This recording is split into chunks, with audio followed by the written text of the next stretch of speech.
Përshëndetje nxënës, kalojmë te pjesa e dytë e vargjeve të veçanta. Shohim një situatë.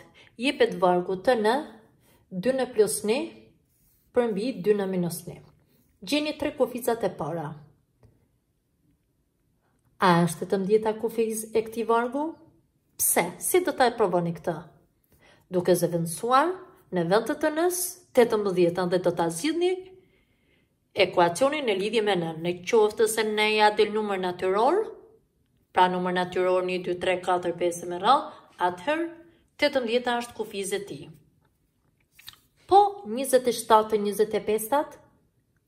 Nëse po, e sata është, pra çfarë vlerë ka n-ja? Sa është kufiza e 30 e këtij vargu? Përsëri, ndani për të gjetur kufizën e 30, ju e dini që në vend të n-s duhet të zëvendësoni. Kujtojmë nga rrota e kaluar. Kemi parë disa lloje vargjesh që janë vargjet e numrave katror, 1, 4, 9 e me radhë, numrave kubik, 1, 8, 64 e me radhë, numra trekëndor, progresionet, që janë progresioni aritmetik dhe gjeometrik, mos harroni te progresioni aritmetik, diferenca e çdo kufize me kufizën paraardhëse, dhe te progresioni gjeometrik, raporti çdo kufize me kufizën paraardhëse. Vargjet kuadratike, ju dini te vargjet kuadratike, çfarë ndodh me ndryshesat e radhës së parë dhe çfarë ndodh me ndryshesat e radhës së dytë. Kemi pa dhe vargjet e Fibonacit. Si janë vargjet e Fibonacit, çfarë marrëdhënie ka kufiza e tretë në lidhje me kufizën e parë e dytë e kështu me radhë. Shohim cilat janë hapat që do përdorni për zgjidhjen e situatave problemore me vargje numerike. 1. Së pari duhet të mësoni përmend vargjet numerike të numrave katror, trekëndor dhe kubik. Së dyti, identifikoni nëse vargu është progresion aritmetik, varg kuadratik duke vëzhguar, pra duke vritur ndryshesa ndërmjet dy kufizave. Te vargu kuadratik, ka dy radhë ndryshesa, ndryshesat e radhës së parë dhe ndryshesat e radhës së dytë. Së treti, identifiko progresion gjeometrik nëse ka duke vritur raportin ndërmjet dy kufizave, pra çdo kufize me kufizën paraardhëse.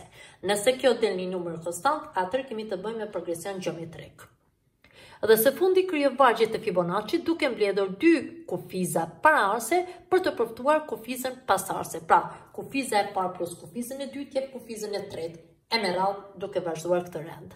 Për këtë shohim një shembull. Formoni nga dy vargje me këtë veti. Së pari, një progresion aritmetik që fillon me numrin 5, një progresion gjeometrik që fillon me numrin 3, varg Fibonacci që fillon me kufizën 4 dhe varg kuadratik që fillon me kufizën 4.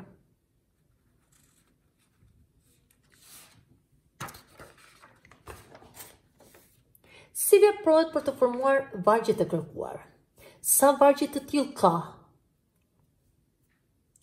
Çfarë duhet të gjejmë në fillim? Atëherë fillojmë me të parën, me kërkesën A. Progresion aritmetik që fillon me 5-ën.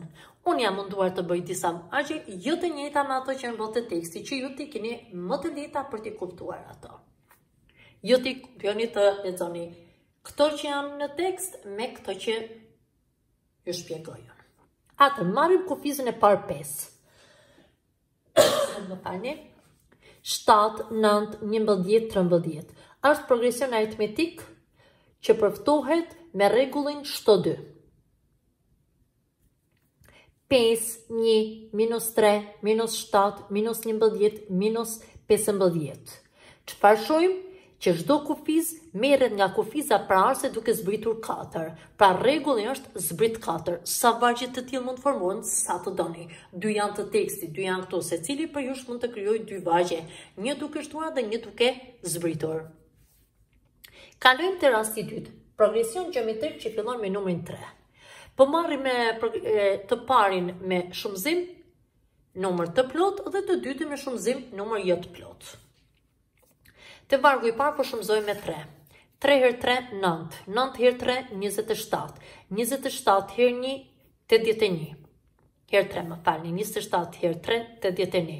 81 herë 3, 243. Pra, cili është rregulli? Shumëzo me 3. Kalojmë te i dyti.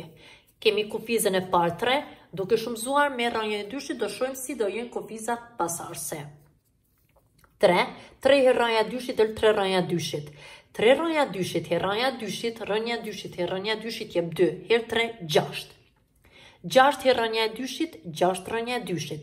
6 rrënja e dyshit herë rrënja e dyshit, përsëri thamë që rrënja e dyshit herë rrënja e dyshit jep 2. 6 herë 2 12. Pra rregulli është shumëzo me rrënjën katrore të dyshit. Kalojmë te vargu Fibonacci. Vargu Fibonacci që fillon me kufizën 4.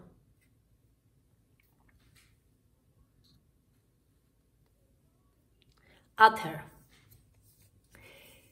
kam krijuar vargun 4, 7, 11, 18, 29, 47. Çfarë kemi thënë si janë vargjet Fibonacci? Duke mbledhur dy kufiza paraqëse për të përftuar kufizën pasardhëse. Pra, kufiza e parë plus të dytën jep të tretën. 4 plus 8, 14. 8 plus 14, më falni. 4 plus 7, 11. 7 plus 11, 18. 11 plus 18, 29 e me radhë. Ose, 4 plus 6, 10, janë dy kufizat e parë, 4, 10. 4 plus 10, 14. 10 plus 14, 24. 14 plus 24, 38. 24 plus 38, 62. Ky është pra një varg Fibonacci. Kalojmë te dy vargje Fibonacci, pra pam duke përftuar kufizën e tretë si shumë e dy të parave e në vazhdim. Ky ishte rregulli. Kalojmë te e katërta, varg kuadratik që fillon me kufizë të parë 4. Atëherë, këtu kam vargun 4, 8, 14, 22, 32, 24. Mos harrojmë se te vargjet kuadratike ndryshesat e radhës së parë formojnë progresion aritmetik. Dhe të shohim sa do jenë këto ndryshesa. 8 minus 4, 4. 14 minus 8, 6. 22 minus 14, 8. 32 minus 22, 10. 24 minus 32, 12. Pra, kanë formuar progresion aritmetik me diferencë 2. 4, 6, 8, 10, 12. Shohim rastin tjetër. 4, 1, minus 4, minus 11, minus 20, minus 11. Atër, 1 minus 4, minus 3. Minus 4, minus 1, minus 5.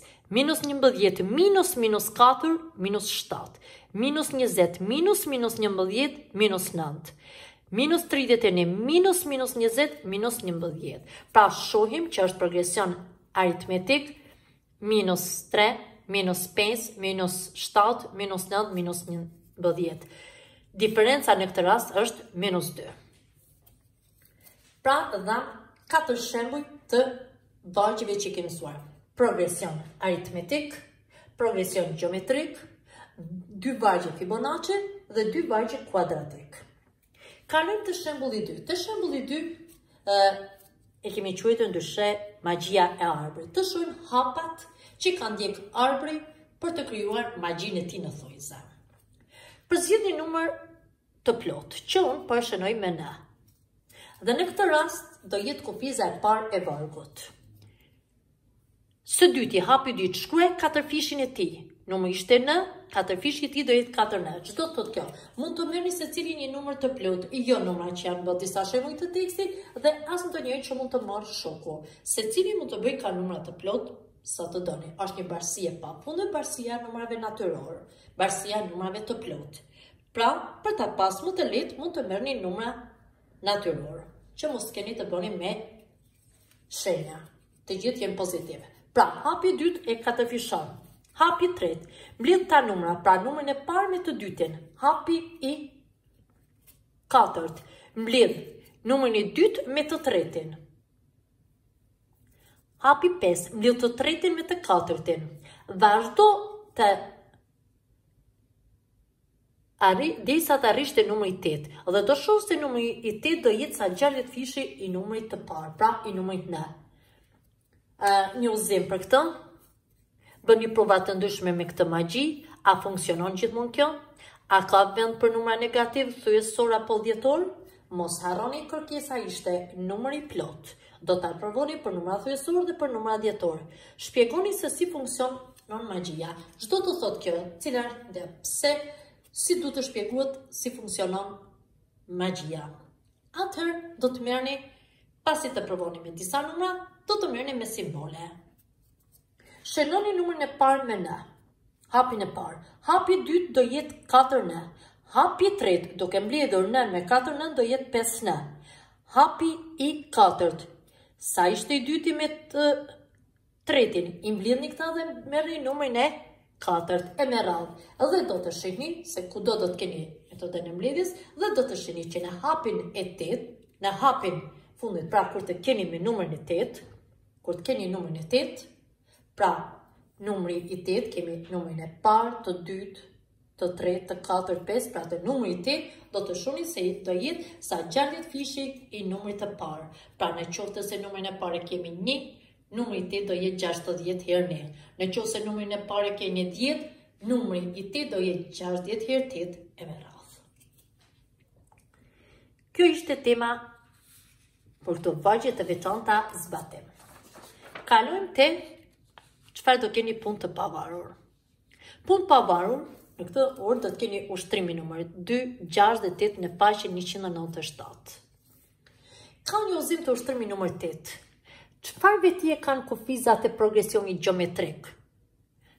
Çfarë vetije kanë kufizat e progresionit gjeometrik? Raporti çdo kufize me kufizën paraardhëse është një numër konstant, që quhet herës. Pa çfarë du të provojmë? Që raporti çdo kufize me kufizën paraardhëse është masi konstante. Detyrë shtëpie do keni ushtrimin numër 5, 7 dhe 9 në faqen 197. Këto keni edhe një detyrë holumtuese, që është ushtrimi numër 4 në faqen 197.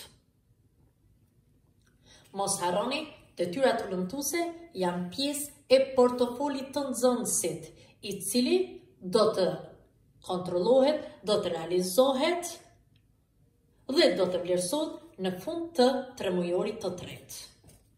Kemi dhënë 3 detyrë më parë, kjo është detyra e 4 hulumtuese, që bashkë me projektin, pra do jetë objekt i vlerësimit të portofolit.